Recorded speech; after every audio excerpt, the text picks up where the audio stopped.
Facultad de Educación a Distancia de la Universidad Militar Nueva Granada.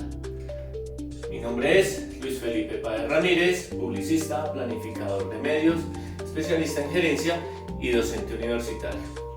En esta tercera entrega vamos a hablar sobre la creatividad para la resolución de problemas. Entonces, ¿qué decía Truman Capote? Todas las personas tienen la disposición de trabajar creativamente. Lo que sucede es que la mayoría nunca lo nota. Le estamos dando importancia a la creatividad a las personas de las artes. Y no, todos somos creativos. Sigo insistiendo en este tema. Todos los seres humanos somos creativos. En diferentes aspectos, tenemos diferentes tipos de inteligencias, diferentes tipos de cosas. Y por eso digo que todos somos creativos. Ahora, para la resolución de problemas, ¿qué necesitamos? Definir un problema. Pero no magnifiquemos la palabra problema. Porque cuando uno dice tengo un problema, nos imaginamos el Houston, tengo un problema, nos imaginamos el Apolo que está perdiendo la órbita y no va a llegar. No, tampoco. Un problema es una situación que se nos aparece. Es algo que necesita solución. ¿Sí? Entonces, hay tres fases donde nosotros podemos encontrar problemas, darle soluciones, y la primera es desde el punto de vista individual. ¿Sí?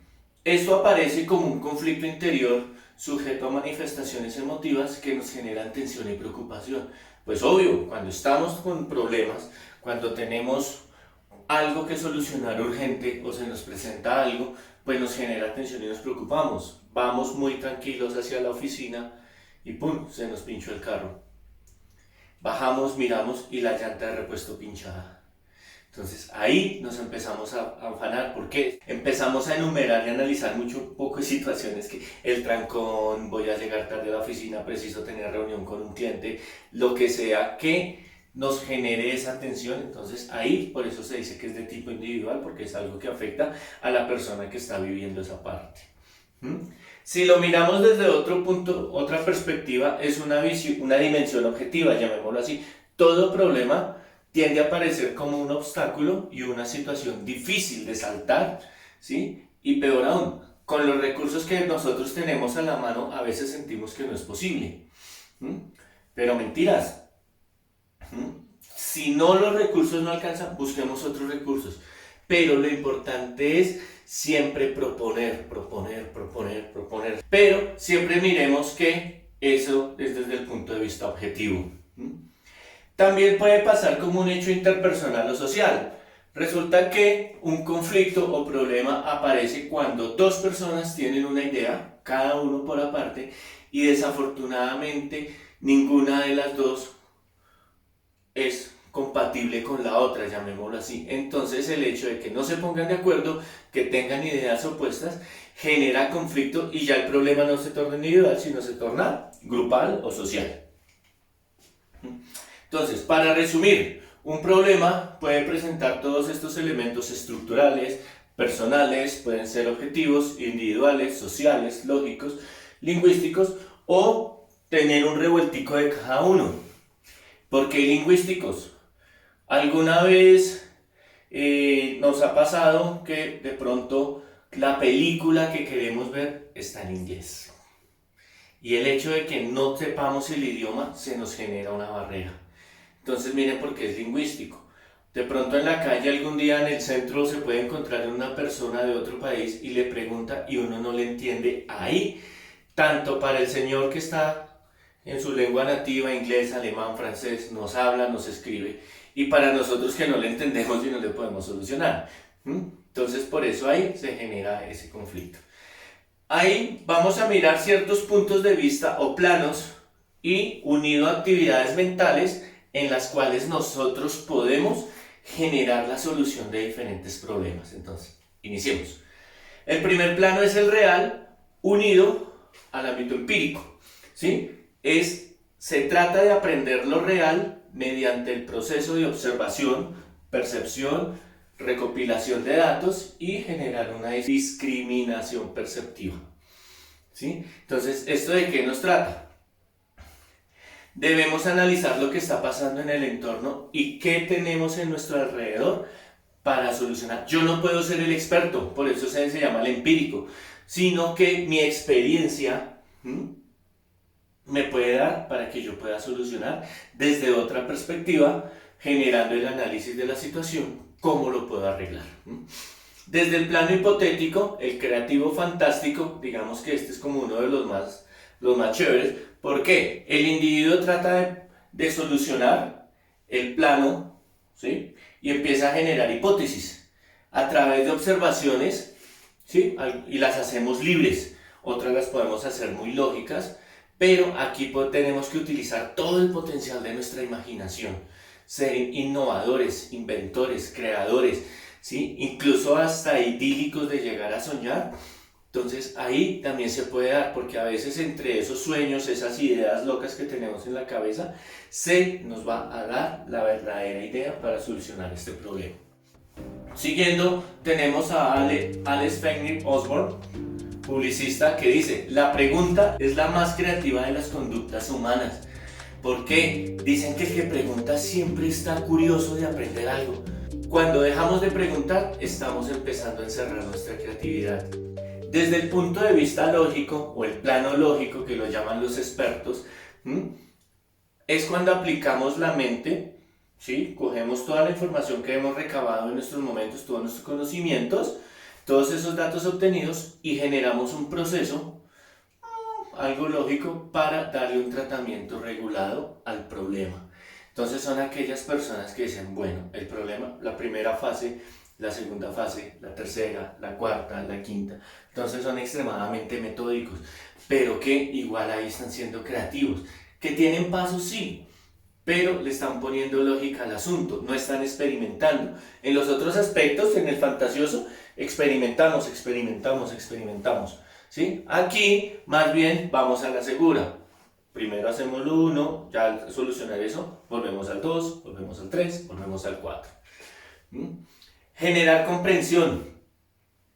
Tenemos que estar seguros y estar conscientes que asimilamos todas las características del problema y cogemos este cúmulo de cosas, este conjunto de cosas, y las analizamos, generamos un proceso de comprensión, porque al yo comprender lo que está pasando, lo que llamamos siempre problema, ahí ya puedo empezar a generar el proceso creativo para solucionarlo. Generar una discriminación perceptiva es reconocer en otro objeto o en otro problema la ausencia o la presencia de algo muy similar al que nos pasó. Entonces ahí es cuando nos decimos: ahí fue cuando me pasó a mí esto, yo tuve un problema similar. Y todas esas apreciaciones que nos dan para solucionar situaciones similares, debemos traerlas y mirar cómo las adaptamos. Entonces ahí volvemos al proceso Scamper, ¿cierto? Adaptar, modificar, ¿sí? Y borrar lo que no nos sirve. ¿Listo? Entonces, Anna Freud, psicoanalista, decía: las mentes creativas son conocidas por ser capaces de sobrevivir a cualquier mal entrenamiento. Miren esto tan importante, a veces nos explican mal las cosas, ¿sí? Y a muchos nos ha pasado que llegamos a un trabajo y de pronto la persona que se va, porque hay celos profesionales, o el otro que siente que no pueden capacitarlo a uno, nos da mala información. Pero como esa persona dijo que ya estaba, a nosotros nos toca mirar realmente cómo es que solucionamos, ¿cierto? Entonces ahí aplica la creatividad. Otro plano que hay que hacer es la comparación. Esa es una operación mental que consiste en determinar las similitudes o diferencias que existen entre dos o tres o más situaciones para yo generar el proceso creativo. Comparar. De ahí, cómo se soluciona ese problema nos puede servir. Entonces, eso nosotros lo tenemos que abordar bien. Y por último, generar lo que es un proceso de evaluación. Generamos un juicio basado en los criterios y en el aprendizaje que nos deja esta situación, ¿sí? Ya para finalizar, entonces decimos la clasificación. Es agrupar, generar, enmarcar, rotular todos los procesos que vivimos y darle una denominación a cada grupo. Incluso cuando estamos haciendo nuestros proyectos de grado, muchachos, cuando estamos haciendo los procesos de investigación, ¿con qué arranca un proceso de investigación? Con una pregunta-problema. ¿Cierto? Entonces, y de ahí miren todo lo que se discrimina: marco teórico, antecedentes, referencias bibliográficas. Entonces ahí miren que también en esa parte nosotros la podemos meter. Frank Capra, director de cine, decía que una corazonada es la creatividad tratando de decirte algo. Entonces también miremos cuando sentimos esas corazonadas y pongámosle pilas. Y otra fase de las fases finales, que es como la tercera fase, es el análisis, es descomponer el problema en sus momentos más simples para ver qué. O sea, eso que llamamos un gran problema, cuando lo descomponemos y hacemos el análisis, terminan siendo pequeñas situaciones fáciles de solucionar. ¿Listo? Entonces ahí aplicamos un proceso creativo y generamos una síntesis. ¿Cómo hacemos que esa solución de ese problema sea mucho más fácil, rápida? Ahí entonces generamos procesos de coordinación, generamos escalas de priorización, que es más importante, que es menos importante, y empezamos a darle una pequeña subordinación a las ideas. ¿Sí? Este es un proceso muy bonito donde nosotros podemos organizar lo que son los procesos creativos. Lo esencial de la creatividad es no tener miedo a fracasar. Nuestra cultura colombiana es muy dada a castigar el fracaso, y no nos dé miedo fracasar. Todos los procesos creativos son procesos ensayo-error, ¿cierto? Entonces a veces nosotros no salimos de la caja por ese miedo a fracasar. Recuerden que esto fue una iniciativa de bienestar universitario de la Facultad de Educación a Distancia de la Universidad Militar Nueva Granada. Mi nombre es Luis Felipe Páez Ramírez y gracias por ver estos videos, y un abrazo y hasta la próxima. Gracias.